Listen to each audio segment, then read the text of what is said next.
As Kiambaa residents date with the destiny in the much anticipated by-election nears, it's a beehive of activities as each party pulled to their side. Campaigns taken a notch higher as the rival groups hit the ground running. The contest, mainly between the Jubilee Party and UDA Party, associated with Deputy President William Ruto. Faction of Mount Kenya leaders have been campaigning for their candidates.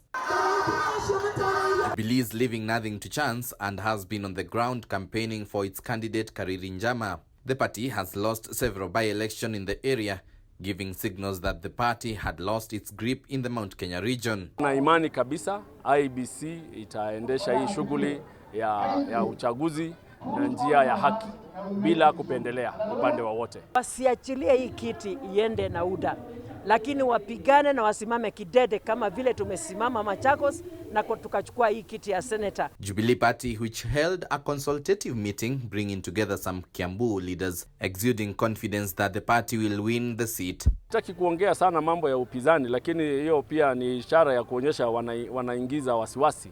Sisi tunagojea usiku ya uchaguzi ifike. Tumeamua kabisa ni tarehe 15. However, UDA is also exuding confidence that their candidate John Wanjiku will be elected with a landslide as a way to teach the ruling party a lesson.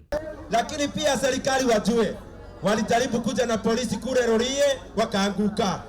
Wakajaribu Gaturi Ward wakaanguka. Wakajaribu Msabweni wakaanguka. Wakajaribu Juja wakaanguka.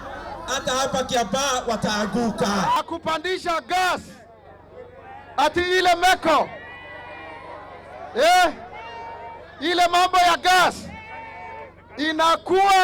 inakuwa 350 shillings inaongezeka.